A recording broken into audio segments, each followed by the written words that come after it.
Alrighty, folks, we have been knocked out in the final Swiss round of Grand Prix Halls of Valor. So let's talk about what the deck did. And I'm going to preface this right up front. This is going to be a little harder to break down how I felt about the deck as a whole because so much of this environment was really determined more by the planar deck. So I might honestly spend more time talking about my planar deck choices and what ones I felt were like definitely the wrong includes.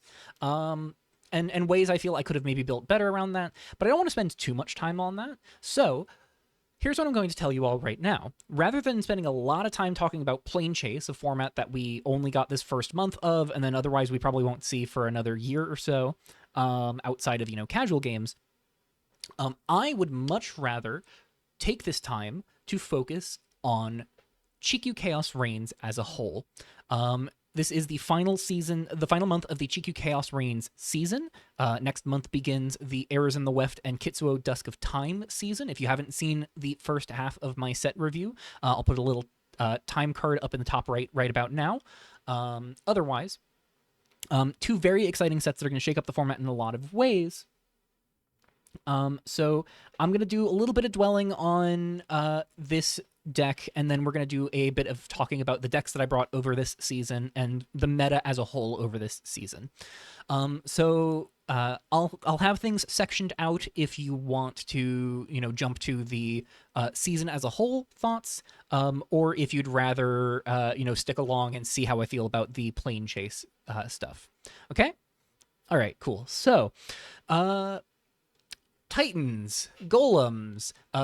This bridges a little bit into my thoughts for the season as a whole, but my goodness, Unspeaking Titan is a nightmare of a card.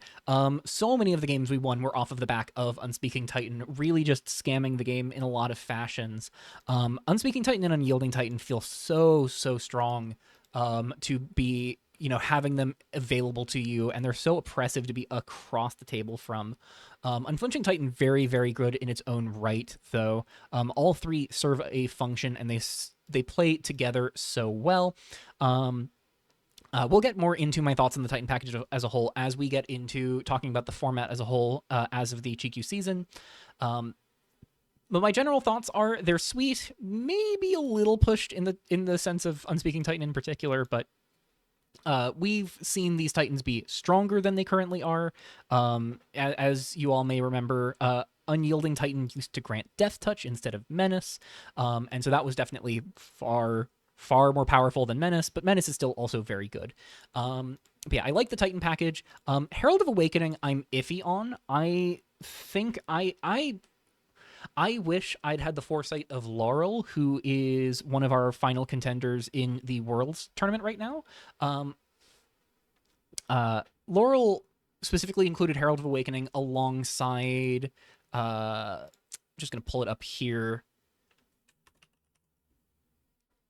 Slumbering Grove to go find basic lands, and this was with a one of Mountain and one of Wastes for Alien Pledge as a cheaper clone effect than Chronicle of Precedence, though I think I would have still gone with the Chronicle of Precedence in this particular field. But the red for Extraction Mission, which would have been great at a lot of different junctures in this GP. So I wish I'd had the foresight to maybe include Slumbering Grove and Extraction Mission and try and bend my mana to make that work a little bit better.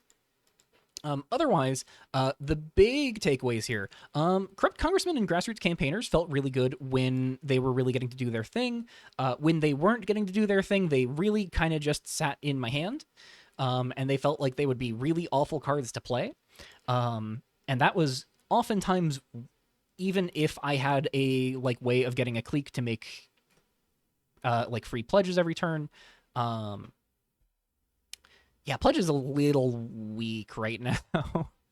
And I think there's some very spicy things to do with the Congressman campaigners, leveraging, of course, Sanjara Raceway, Veda's Club, all of that. So there's I did like that when it all came together. Chromagoyf and Gaze Upon Civilization, and to a lesser extent Judge, Jury, and Executioner, felt bad. Gaze never really came up. Chromagoyf always felt really small. Judge, Jury, Executioner, we boarded in round 2, and it was kind of just a little bit better than the bad cards we were boarding out in that matchup, but it wasn't amazing. So, yeah, that was awkward. Never really felt I felt the call to board in more Gaze Upon Civilizations, but especially as the tournament went along further and further, I started just realizing it was not going to be a good place to be. Um, Turn to Nyx, did not impress me as much as it did last month. Definitely a lot of moments where it felt a lot clunkier, which is very funny because everyone was bracing for a lot of mill. Um, the Chronicles, Chronicle of Extinction continues to be probably my most loathed card in the format. Um, it has workarounds. Like the Titans are pretty good with Chronicle in mind because none of them are two toughness, so they don't die to the bait. Like nothing in the deck besides Chromagoyf and Herald of Awakening die to a board wipe Chronicle of Extinction on the front side, so that's nice. Otherwise, though, Chronicle of Precedence, I actually really did like. I may try more Chronicle of Precedence next month in the new format, possibly not for the GP. But I did actually, I was reasonably happy with Chronicle of Precedence. This was probably the biggest jump I was taking with the deck, even more so than, Gaze Upon Civilization Chromagoyf. And Chronicle of Precedence, I think if we still have this card in a future Planechase season, play Chronicle of Precedence. This card is so silly in this environment. All I need to do is gesture you towards round 1 when we got it with Den of the First Dream, or round 4 when we got it and started copying Gilded Lotuses off of Queen Selena's private collection. So Chronicle felt really good. Final Fate, not the best card in our deck, especially as we are kind of pushing between trying to make 3 different colors work. The triple black is just really awkward. We aren't a dedicated ramp deck, and 23 lands felt like it wasn't enough sometimes. Definitely had a lot of moments where we were running out of gas really fast, running out of lands really fast. So not too much we can do about that. Not too much point in necessarily evaluating how I would have changed it for the next Planechase GP, because we don't know when that will be or what the format will look like at that point. Otherwise, I definitely made some mistakes with the sideboard. You definitely heard me complaining about Silence Court in round 4, because I will never get over silenced courting my own board away while my opponent has nothing. I won that game, but it doesn't matter. I am still so embarrassed that I got myself with the silenced court like that. Destroyed my own token. It was embarrassing beyond belief. Silence Court should not have been in here. To a lesser extent, Prismatic Pool probably should not have been in here either. Akros probably should not have been in here. Those were the big 3 that I was like really feeling like shouldn't have been in here. Got to do a bit of Ruins of Elantian stuff, was very nice in round 1. Got to do a lot of pledging. That felt pretty nice, but I didn't always pledge the ones I said I was going to at the start. In fact, I don't believe I pledged Tyrell once. I think I might have pledged Tyrell once, but it was very seldom the thing I was interested in pledging in, which was a bit surprising to me. And that is perhaps in part because the graveyard synergies start and end at these 8 sorceries, and then the sorceries in our sideboard. I maybe would have been more invested in Tyrell if I was a more dedicated graveyard deck. We saw in round 4 Philippe take great use of the Tyrell click off of the Pledge Plains, in part because Surveil 2 was just so good to keep the graveyard filled with the way that strategy worked. We're not going to talk about the fact that I probably could have won that match if I just milled Philippe for 21 twice. Because I sure did get to Chronicle Flashback and then Chronicle Flashback again. Could I have been in a very comfortable position? Probably. Could I have remembered that I could just Chronicle mill them for 21 and then forget their names, whatever is scariest in their graveyard? Probably. But we learn these lessons, we make these mistakes. And ultimately, if there's a GP that I'm going to be upset about losing, it's not going to be the Planechase one. There was so much out of my hands in this GP, and in a way, it was kind of freeing. There was a lot of me hoping that I could make the D6 work in my favor and roll Chaos or rolled a Planeswalk when I needed it to. Sometimes I'd roll Chaos when I was hoping for it, and it would be glorious. Sometimes I'd roll a bunch of nothing several turns in a row and watch my opponent get all of the good rolls. And that's Planechase. It's a die roll format. You can make your deck construction, try to leverage the format as best you can. You can make your deck built to try and beat your opponent through all of the randomness as best you can. But at the end of the day, format's madness. Format is utter chaos, and you can only plan around so much. So with all of that said, let's move on from the Planechase general thoughts and start bridging into more of the format at large. So I'm going to open up each of my GP decks that we've played over this Cheeky Chaos Reign season, starting with Abzan Berries. So obviously, the cards we're loading here are going to look a little different. Berry Master now has the activates as sorcery because we have the correct card updates. Extraction Ritual has been banned since I played this deck. General Diadem briefly got banned as well in February in the wake of changes to this deck happening. Scrap Weight got changed. Berry Fermenter got neutered. Lots of things changed as a result of the inaugural month of this deck. I think the most fun I had this season was with berries, in all honesty. I know it wasn't necessarily the play pattern that the curators wanted to engage in and support, but it felt like there was enough in the format that could meaningfully put pressure on what I was doing and put me in an awkward position. Things like Hungry Blob blowing up multiple berry tokens, things like disestablishmentarianism picking off or like preventing me from activating berry tokens, preventing me from activating Scrap Weight, preventing me from activating Cogwork Harvester. My beautiful baby child who continues to feel very not good. I want you to be better. I want you to be playable, Cogwork Harvester. If somebody figures out a way to break Cogwork Harvester, please let me know and do it in my and I shall declare you my champion forever. Yeji, I probably should have played in the main with this deck.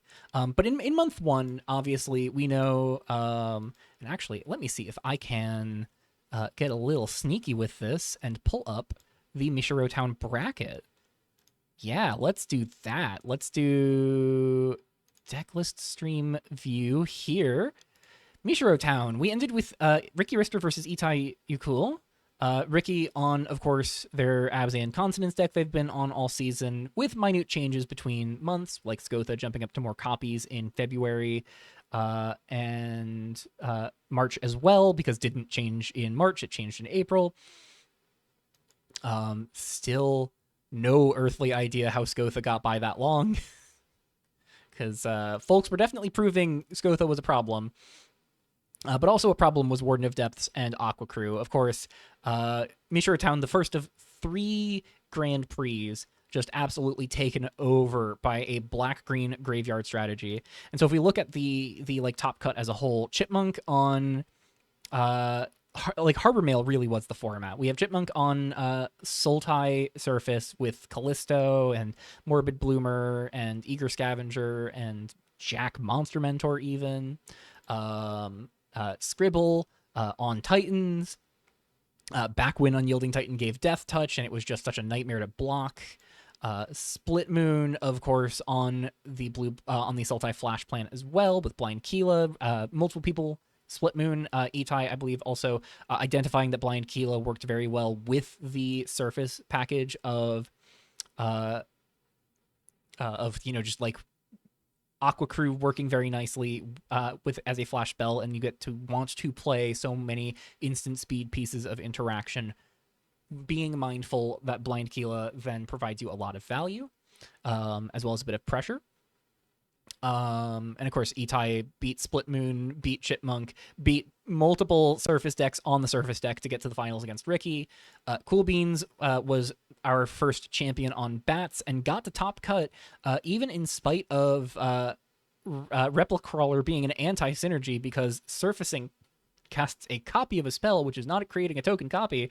Cool Beans and the rest of the community had to learn this the hard way through Beans having to find out that Replica Crawler did not work how they wanted it to in month 1. But this was still when Relentless Bats surfaced for free. So decks still had some really cool things going on. Of course, Ricky has had some serious success with variations of their Abzan Consonance build that they've had this past season. And then Zangi championing white-blue control for much of the season as well, with Benthelos and Shangfa just absolutely taking over the format. And Zangi really putting Seafloor Treasures through its paces. Really innocuous-looking card. I did not think was going to be bad. I thought, it was going to be perfectly serviceable card. But Zangi in particular really making Seafloor Treasures shine in control in particular was really great to see. So lots to like about the format at large, but the format definitely needed some balancing tweaks. There were some very, very glaring problems with Surface kind of overrunning the format, Harbor Mail overrunning the format, ending up in decks that didn't even really care that much about Surface spells, because this thing was a cantrip that free cast later on for the low cost of playing a good card, like a Surface spell. Any Surface spell, Root Fossil, often the culprit of choice. Resulted in a very, very grindy first month, ultimately.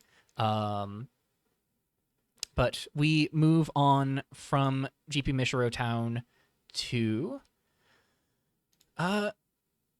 Grand Prix Whitecliff. Whitecliff, of course, where I brought Black Green Rock. Tried out Sporeback Jarga with Spiky, Path of Phenax. I believe I went 2-2 in this GP.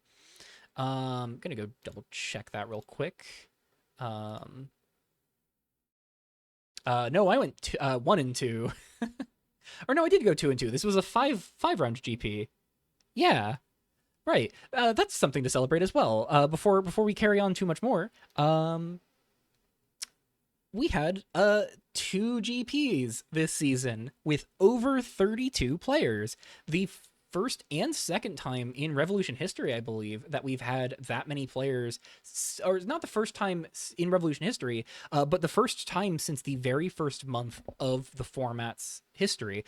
We had 38 players in May 2021, 32 players in August 2021, and then GP Mishiro Town hit 31 in January, and Whitecliff hit 33 to claim the new second place for most competitors. Whitecliff, I misspoke, being the only 5-round GP we've had this season, but still a big hallmark GP in that regard. So very exciting to have the GP shake out like that. And some things that I definitely came away from. Root Fossil definitely wants you to be on a slower strategy than something that is trying to murder the opponent with 5/5s and 4/3s. Speaking of those 5/5s and 4/3s, Spiky I was not super impressed by, and as time has gone on, I continue to think lower and lower of this card. Sporeback Jarga I like, but I wish it was just like a little bit less awkward. Really hard for me to fully parse. It's just a case of it being like, it's a delve spell, but we don't have enough good graveyard filling, so a lot of my tools wound up kind of just sitting in play and wanted me to sacrifice them, but I didn't have good ways to sacrifice them. Just ended up feeling really awkward. Morbid Bloomer felt great. I was not impressed with the Planeswalkers, though I think Jack could get better in future seasons. Hardy Rough Rider was one of the worst sideboarding decisions I made all season. It makes my plane choices in this past GP look impeccable. Hardy Rough Rider truly did nothing for me. But yeah, and of course, being acknowledging where the format went, we have the Whitecliff top cut, where we had a top 6 after 5 rounds, with Provocative, Zangi, Styles, Philippe, Split Moon, and All Who Wander making it. Provocative, of course, on Mono Green Stompy, which they have been experimenting with in various forms and fashions. and have been absolutely championing. And of course, as is prudent to mention, and I should have mentioned this with Chipmunk earlier, congratulations are, of course, always due to Chipmunk and Provocative. Chipmunk, who designed Errors in the Weft, Provocative, who designed Kitsuo, Dusk of Time, both sets getting into Revolution in May. But Provocative starting to really put the pedal to the metal on Mono Green Stompy here. Zangi, of course, still playing white-blue control and got to the finals here against Philippe. Styles on white-blue control as well, so third of the top cut here was white-blue control. Chronicle ramp, of course, this was the breakout tournament for it, piloted by Philippe. Split Moon was on white-black control, which we have seen them bring a number of times since, including in the Worlds tournament. But this was at the time when they were experimenting with Ley Shard. They've since evolved to Leystone of, I believe, Being, the white one. And, of course, we saw another white-black control deck with All Who Wander. And with 4 white-based control decks, 2 white-black, 2 white-blue, this format, you know, the dominance of Chronicle Ramp really overshadowed was really overshadowed by the prominence in the top cut of illustrious Shang-Fa, which resulted in the March changes to really overhaul what Shang-Fa was capable of doing and really readjust what he was going to be doing with each of his modes. From all of the delayed modes he used to have to now being a bit more immediate, at the cost of not deleting a combat from your opponent. I believe this was also the top cut where we saw a not declared combat judge call, which was on the cast trigger on Shang-Fa, which was very awkward. So it was a very tough GP, and of course it was the beginning of Philippe's dominance in this environment.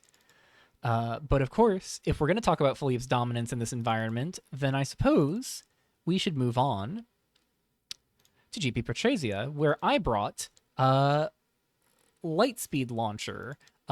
We saw a number of people actually bring Lightspeed Launcher and Savvy Smith to this GP, though I was not aware of anyone really cooking with it.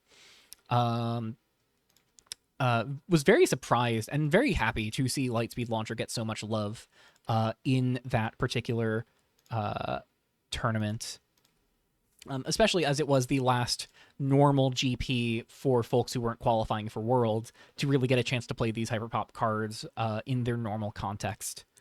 I was very happy with Lightspeed Launcher. Since then, of course, Philippe Sanner brought Lightspeed Launcher in a Jeskai shell with Get Your Wish to Worlds.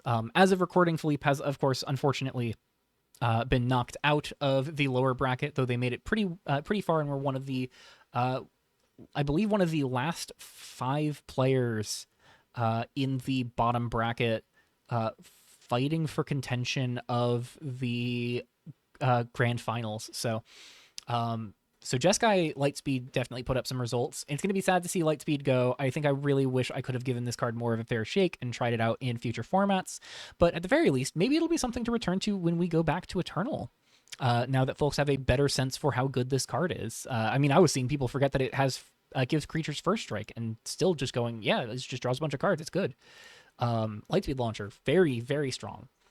Savvy Smith, also very strong, though I, of course, had my issues with it. Scuttling Cicada, How Base Familiar were clunky. Aqua Crew Flagship felt pretty good, but was still clunky at times as well. Flame Whips felt really bad out of the sideboard. Turn to Nyx, this was where it's, this, of course, was the GP that sold me on Turn to Nyx, and then, of course, I brought it to this past GP and had it not perform as well. But, you know, having ways to check the Chronicle deck felt really necessary, even though this deck lost to Chronicle, which I think means it's time to talk about the back-to-back. Our final opponent of this current GP, who just knocked us out, is, of course, the first 2-time winner, Philippe Sanner, who brought back Skotha Chronicles with a full playset of Skotha this time, and called the deck You Should Have Nerfed Skotha. I'm not going to make comments on where the curators were at with leaving Scotha untouched going into March, because ultimately the curators had a lot that they were juggling. March was the beginning of introducing the Curators Cube, which was a big fun variant format to keep people excited and involved.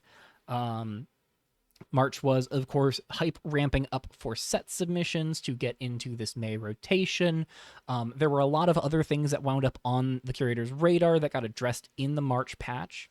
Scotha really was just this subtle powerhouse where if you look at them on the surface, he didn't seem too particularly amazing, but the moment you realize that his graveyard ability was free when he untapped your lands and just made him free card advantage that you could repeat, or free card advantage you could play from hand and then repeat by attacking. This was the tournament that really helped the curators become keenly aware of it, in part because so many people brought Scotha. So, yeah, I have thoughts on this deck. I'm glad Scotha got changed. I don't feel like it's a meaningful enough change. Scotha still seems very strong, and I feel like has a solid chance to just overshadow the new format we're heading into, but we'll see how it shakes out. Chronicle of Extinction, still very strong. I feel like has a chance of overshadowing the format we're heading into. I do what I can to avoid ranting on Chronicle of Extinction too much, because I want you all to hear interesting new things. But this truly is my least favorite card in the field right now. For like fundamental gameplay reasons. I've put in a couple feedback forms for the curators, just sort of detailing my desire to see other cards fill this void that Chronicle of Extinction could hopefully leave behind, because we still have 2 full seasons of Chronicle of Extinction, and I don't like that. But it is what it is. If Chronicle remains the same, then Chronicle remains the same, and we will do what we can to adapt and adjust to it. And of course, you know, Philippe did not get to that win without anybody else being there. Provocative, of course, made it to the finals with Stompy, with ramping up performances month after month. And of course, Provocative, as of recording, took out Philippe in sort of the revenge match. Not, of course, Philippe being on this Scotha deck, but the revenge match in terms of Philippe versus Provocative in the elimination match in Worlds, and Provocative taking it this time around in the current Worlds bracket. Which I do have open, by the way, so you can see that we are very close to the end here. We have 3 players left in the lower bracket, and of course we have Stasis Bot up in the upper bracket. So yeah, Provocative and Philippe definitely have had good showings. Mono Green Stompy, another deck I'm concerned about. I have to hope Seeker of New Horizons gets changed. This card feels just a little much. There are a handful of cards in this deck that feel a bit much, but I don't want to see it get like completely eradicated. I want to see the interactive tools get better. So that way this deck can still thrive, but players can make meaningful choices with deck building and gameplay actions to actually meaningfully deal with this, instead of just getting run over by Aspiring Anarchist into Growing Gecko into kill you.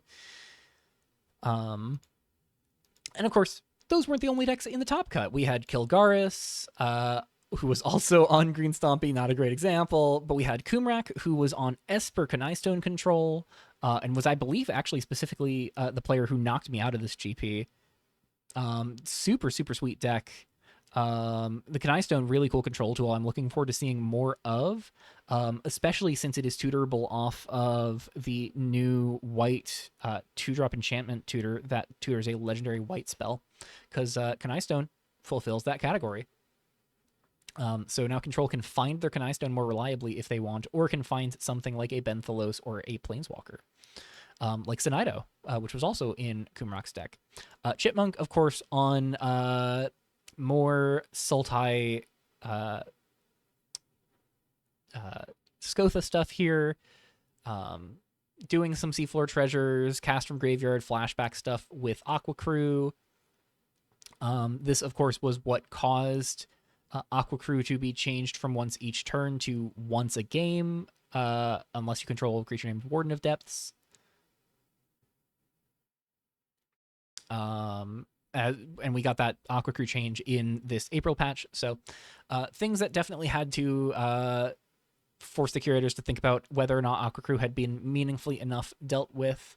We may see an overhaul to Aqua Crew going into this next month because it is currently putting pressure on a rework to Magma Council to keep it in line, but I don't know. We could see Aqua Crew just force Magma Council to be worse, or we could see Aqua Crew completely change up what it and Magma Council are doing. Who knows?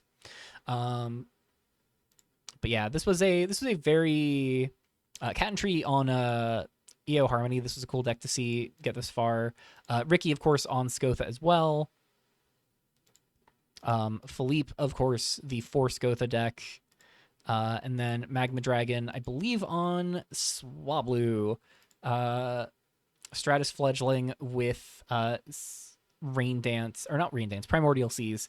Because you go get Primordial Seas with Stratus Fledgling, discount your Stratus Fledgling, or discount your Seas with Stratus Fledgling, make a copy of it, go get your second Primordial Seas, and then once you have 2 in play, you just get to make infinite Primordial Seas, and then any spells make infinite tokens of your permanents. Very, very cool, very silly deck. And I gave Magma Dragon a big shout out in the set review because I do think this deck is really, really rad. And a lot of its components are sticking around. We are not really losing anything in the main. Only the Nascent Light Veins are rotating. And we're getting a lot of cool new tools to help support it. So that was GP Petrasia. It has cemented for me my disdain for Chronicle of Extinction in particular. Shout out to Philippe hitting me with the pre-nerf Cryptolabe, exiling their entire hand and revealing 3 Chronicle of Extinctions in both games. That was unpleasant. It was an unpleasant experience. But it's nice to know that Skotha at least no longer untaps your lands. And yeah, so that's sort of my general thoughts about that's sort of where we've been. Some of my general thoughts about the format. I think there are some things about this field that might overshadow what we're getting. There are some things about the new sets that might really get to keep up with what we have. But you know, you need only look at the world's bracket to see that folks have really identified the Titans are very, very dominating, especially with Ozon's Blessing to get more copies of Unspeaking Titan. And then cloning it is very good, whether it's with Alien Pledge or temporarily with Extraction Mission to rebuy it and clone it. Stasis is, of course, on the Kaineos Bamp Builder deck, and Kaineos also very much feels like he's defining the format. I am cutting off part of these deck lists. My bad.